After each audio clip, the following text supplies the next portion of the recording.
Hello friends, मैं समृद्धि गुप्ता फिर से आ गई लेकर आपके लिए एक नई कहानी। तो आइए सुनते हैं मेरी प्यारी सी कहानी गुमनाम डायरी। हर रोज की तरह जिम में कुछ देर की वर्कआउट करने के बाद अपने एक हाथ से तौलिए के सहारे पसीना पोंछकर जिम की सीढ़ियों से उतरती हुई एक लड़की किसी से फ़ोन पर बात कर रही थी। क्या हाल है? उधर से आवाज़ आती है। मैं ठीक हूँ, अपना भी ठीक चल रहा है। और फिर अच्छा, 5 मिनट बाद मैं घर पहुँचने वाली हूँ, तो तुमसे बाद में बात करती हूँ, ठीक है?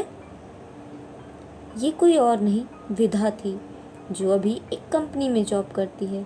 इसकी पढ़ाई को पूरे हुए लगभग 2 साल हो गया था। पढ़ाई पूरी करने के बाद जॉब के लिए बहुत मेहनत की, तब जाकर उसको ये जॉब मिली थी।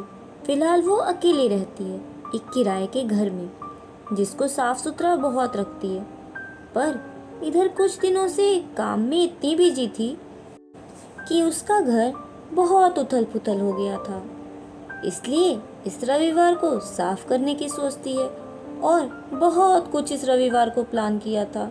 सुबह जल्दी से उठकर अपनी दिनचर्या को पूरा करने के बाद सफाई, उसके बाद आराम, फिर कुछ समय के लिए बाहर जाकर कुछ सामान भी लाएगी। रविवार के दिन सुबह 5 बजे अलार्म की रिंग काफी देर से बज रही थी। विधा, अरे इतनी जल्दी सुबह हो गई क्या? ओ नहीं, मुझे अभी और सोना है। ठीक है, सिर्फ आधा घंटा और। विधा ये सब बातें खुद से बेड पे पड़े पड़े करती है। थोड़ी देर बाद जब विधा के चेहरे पे धूप आती है, तो वो अचानक से तेजी से खुद से बोलते हुए उठती है कि आज तो गई, लेट हो गया। तभी अचानक उसे याद आता है कि आज तो रविवार है, लेकिन फिर भी लेट हो गया है। आज तो मुझे बहुत सारा काम करना था, पर कोई नहीं, अब से हो जाएगा।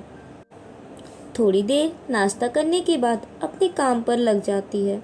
साफ सफाई का काम करते करते लगभग 2 घंटे का समय लग गया। उसके बाद बची थी एक अलमारी, जिसको साफ करना बाकी था। एक छोटी सी बैग जो कई सालों से साफ नहीं हुई थी।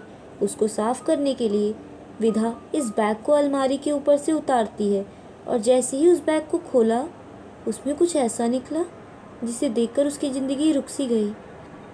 उसकी सांसें पड़ गई थी। उसका सारा अकेलापन जैसे दूर हो गया, जैसे कोई अब उसके पास हो, उससे बहुत सारी बातें करने वाला। मगर वो कौन था?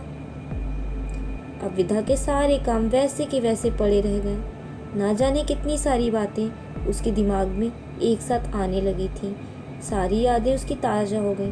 वो थी उसकी डायरी, जिसको विधा ने बहुत छोटी उम्र से लिखना प्रारंभ किया था।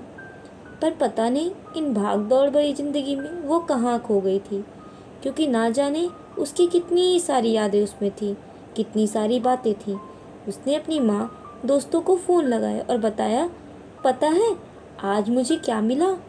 मेरी पुरानी डायरी, जिसमें मैंने बहुत कुछ लिखा था और आप लोगों को सुनाया करती थी, वो डायरी मिल गई। ये सारी बातें तो एक सांस में कह रही थी, मगर जब माँ का जवाब मिला, ठीक है, कोई नई बात नहीं है, अगर नहीं मिलती तो तुम नया खरीद सकती हो, वैसे अब डायरी का ज़माना नहीं रहा। दोस्त ने कहा, यार ये तो अच्छी बात है। क्या कहा तुमने? तुमको डायरी में हीरा मिला? और मजाक करके हंसने लगती है। विधा ने फ़ोन काट दिया, लेकिन विधा के लिए बहुत खुशी की बात थी। मगर वक्त के साथ वो भी सिर्फ अब विधा की डायरी बनकर रह गई थी, इसलिए विधा के लिए भी वो गुमनाम डायरी रह गई। Thank you guys for watching my video. Like, share and comment and subscribe my channel. Thank you for watching.